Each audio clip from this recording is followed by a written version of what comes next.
the holy verses has defined the universe to be the main locus of manifestation and mirror of attributes. And there is a clear distinction that is taking place between the category of people that has been divided in two categories in the form of human beings.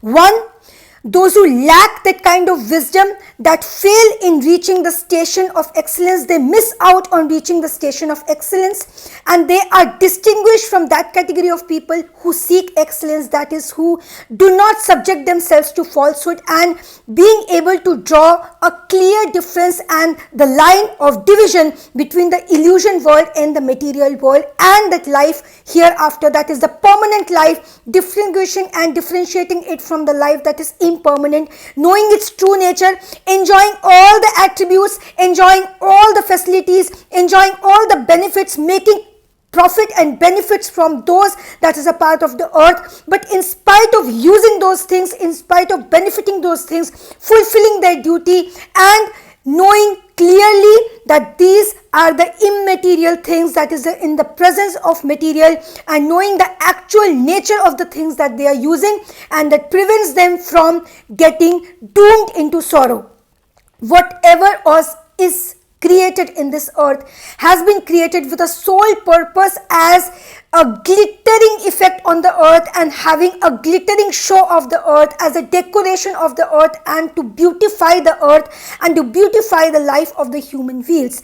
It is the clear definition that the holy verses have given. Whatever is inside of the earth, whatever the earth contains, its true characteristics, its true tendency, and it has been clearly said that whatever is in this earth will be put to soil, which will be converted and reduced to barren dust, and it will be ultimately get mixed with whatever it emerged from. It is the piece of clay, it is the soil and the clay that with which the earth was created, and it will be reduced back to that soil, to that barren land, to that barren dust and the barren soil.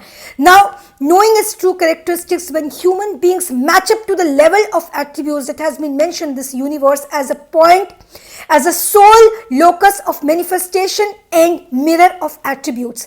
Now, in order to manifest prosperity, in order to manifest abundance, in order to manifest divinity, there are certain steps, certain guidelines, certain law that the people who are a part of this earth has to follow. Human beings are the biggest asset of this universe when it comes in comparison with other living creatures, because other living creatures, in spite of being a part of the animal kingdom, the plant kingdom, and all the semi-precious, that is the non-living creation also, that is the stone, the jewels, the semi-precious jewels and the jewelry and the precious stones, these are all made to beautify the lives of the human beings, to beautify this earth, and they are sole sort of attraction, and the tendency is to attract and allure human being. Human being has to make benefit out of it, and in order to truly draw benefit out of it, truly make profit out of it, we as humans have to follow those guidelines and have to rather interpret those holy verses. We have to interpret different holy books. We have to understand the actual characteristics of this illusion world and the material world. Only then we will be able to successfully draw benefit out of it. And this guideline has been given in the holy books. They have clearly said that in order to make benefit, in order to make that profit, in order to win over the material world, we have to first understand the characteristics of the material world, and only then being able to draw that distance, in order to draw that thin line that the illusion world and the material world has. Once we are able to know it, we will be able to deal with it better. We will be able to know how it is going to impact our mind, and how our mind is going to respond to this illusion, and how we are going to mentally prepare our mind to react to this illusion world in a particular manner.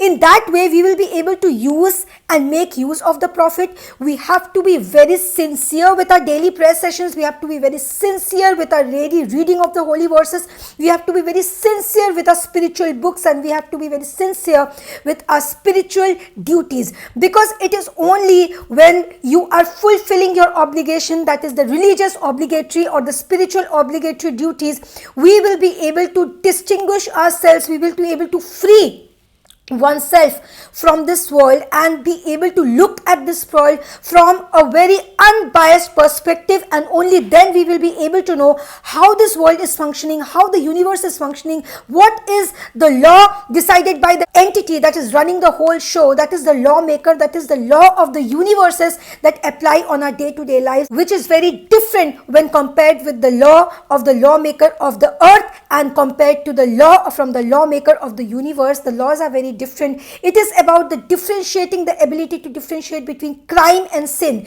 It is about to differentiate the difference between good and bad, evil and good, and what we see at times as gray, what we call it is neither good nor bad, it is gray. But gray always not necessarily has to be bad, and gray always not necessarily has to put you in a category when you can get away by hurting others, you can get away by gaining something, by doing some practice which is not deemed to be good in practice and which is not very sincere in your efforts. Because when you ditch and when you're not sincere in your efforts, it somehow gets back in action, it shows in action, and it shows in the outcome also, because the profit that we are reaping is so temporary. The nature of that profit and benefit is so temporary, it doesn't last long, it lacks its lasting ability, and for the period, the time being that it is lasting, it doesn't give you that peace of mind, it doesn't give you that sense of comfort. And in spite of thinking that you're making profit, somewhere you are clear in your head that you are not doing something that is giving you that happiness, that pleasure, keeping in mind, intending that pleasure, you did a practice, but it doesn't give you that kind of outcome. So we have to understand the true nature, and we have to study the laws, how it is all working and functioning, and in which way it is going to impact us. The test that this world is offering us, the glitter, the show, the decoration, the beautifying of the earth is nothing but the test that we are subjected to, and we have to come out of the test with flying colors. And in order to do that, we have to understand and study the characteristics, the tendencies of first our human minds, and secondly the illusion world, the satanic power, the evil power that is clearly all the time after us, behind of us, in order to manipulate us, in order to distract us, in order to make us go astray, and in order to make us miss out on the station of excellence. Now, what is the state of excellence that Supreme Consciousness is expecting us to be? It is being righteous in our actions. It is being morally correct, more than being you are correct in front of the eyes of the lawmaker of the earth, but morally somewhere deep down, if we are corrupt, then it is not going to yield the kind of results that we are looking for, and it's clearly going to impact the outcome of whatever action we do in a negative manner, and we are not going to reap those kind of profit. And it's clearly mentioned in the holy verses that these tests are in different forms, in different statures, in different kinds. They have different variety, different versions, different variations. Not only the living creatures, but also the non-living creatures, different form. The test is coming to us every now and then, and even the human emotions, the bonds, whatever the human relationship comprise of, may it be in form of your spouse, in form of your parents, in form of your children, in form of your relatives, friends, all kinds of human emotions are also part and parcel of the test that we are subjected to day in and day out.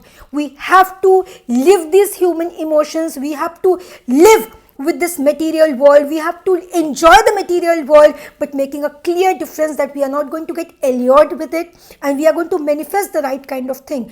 Because as stated in the holy verses, that as given clearly, this existence, this universe has its law, that it is the main focal point, it is the locus of manifestation and the mirror of attributes. So you have to match up to that attributes, you have to match up to those qualities, inculcate within you those attributes such that you will be able to manifest the right kind of thing. Otherwise, we can go astray, we can go wrong. If we are missing out on being inculcating within us patience, if we are missing out on inculcating within us the kind of honesty, the kind of the outlook that we should have towards the world, the outlook that we have towards the material and the immaterial world, knowing very well what is permanent or what is impermanent, getting carried away in mini fights, getting carried away in caricature, getting carried away in mini gossips that are taking away a lot of our energy, which we can utilize in manifesting the right kind of things. But when we don't, then we end up manifesting the wrong kind of things, because it is clearly mentioned in the universe that yes, this is how the law is functioning, and if you do not follow the guideline, you will always remain lost in the world of illusion, and you will not get that sense of help, that sense of guidance from that creator, because it is all again about the science. Human emotions, material, immaterial, living, non-living creatures, jewels, jewelry, stones, semi-precious stones, plant kingdom, animal kingdom, the good food, the good clothes, everything, whatever we are seeing, everything, whatever we are witnessing, are pointing towards one indication, are indicating towards one thing, that there is the sign.